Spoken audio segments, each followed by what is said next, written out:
pourquoi ton SaaS devrait se concentrer sur l'email marketing. Le SaaS, en fait, c'est un business long terme. Donc, c'est un business avec une valorisation. Donc, on peut le revendre et avec un cash flow récurrent. Ça, c'est les deux gros bénéfices d'un SaaS. Donc, par exemple, pour la revente, en général, on est entre 3 et 4 fois l'ARR.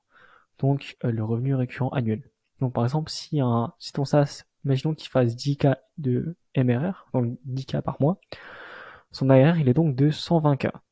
Donc 120 000 euros. Et donc, à la revente, tu pourrais en théorie en sortir 360 000 euros. Donc la revente, elle dépend de deux choses. Donc du MRR, donc le revenu annuel, et du taux de churn, donc le taux de désabonnement. Donc les gens qui arrêtent d'utiliser ton outil. Donc la santé d'un SaaS, elle dépend de ton email marketing.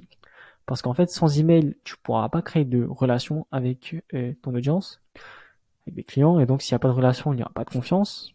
S'il n'y a pas de confiance, tu ne pourras pas te créer de relation à long terme. Et donc, s'il n'y a pas de long terme, ça va être compliqué pour la revente.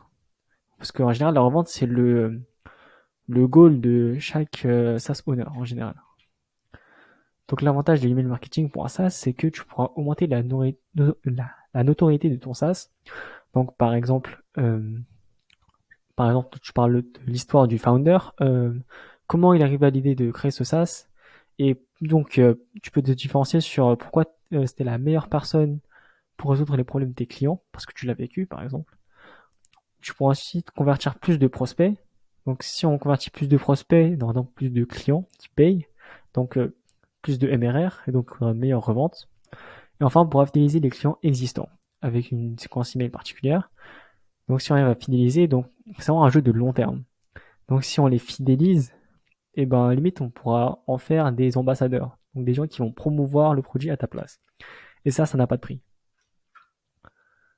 Donc, avec l'email marketing, on pourra automatiser des campagnes email. Donc, on pourra créer des contenus personnalisés en fonction des abonnés. Parce que un prospect, il réagit pas de la même manière qu'un client et qui ne réagit pas de la même manière qu'un ancien client qui s'est désabonné. Chacun a besoin d'un message différent pour, euh, pour effectuer l'action qu'on veut qu'il fasse. Ensuite, on pourra faire... ce qui est bien avec des automatisations des campagnes, c'est qu'on va gagner énormément de temps. Puisqu'une séquence automatisée, on l'écrit une fois, et ensuite, on a juste à l'A/B tester, donc à faire des tests pour voir comment on peut l'améliorer. Au moins, on aura déjà une base, et donc ça nous fera gagner beaucoup de temps.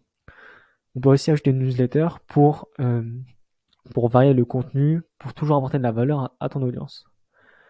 Et donc, point numéro 3, on va optimiser les résultats. Donc, comme je l'ai dit, on va analyser les performances des campagnes et les optimiser. Donc, en fonction, par exemple, des taux de clics, par exemple, mais surtout en fonction des ventes et du MRR. Parce que c'est ça le plus important. Donc, l'importance de l'email marketing pour un SaaS, c'est qu'on va augmenter la visibilité du problème que tu résous. Donc, on va augmenter l'awareness de tes clients.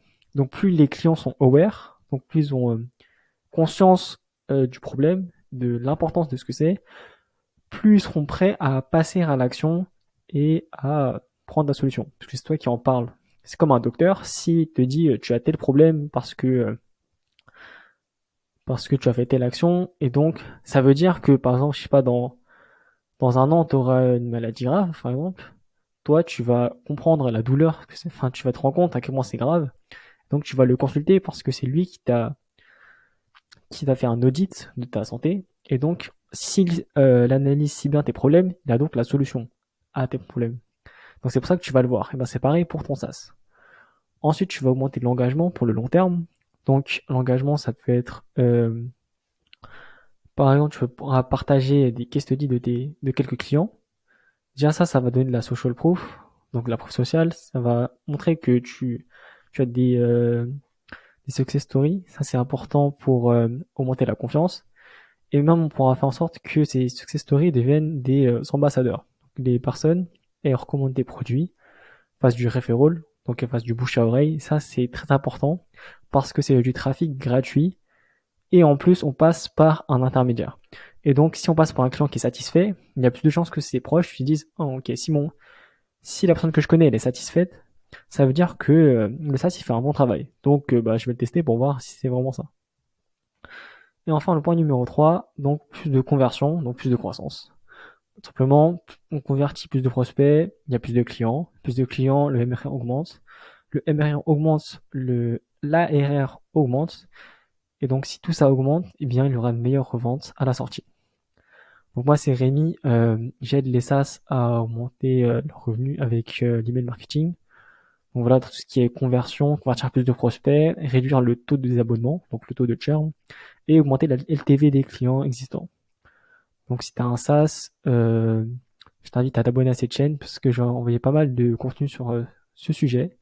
Donc si ça t'intéresse, tu peux mettre un commentaire.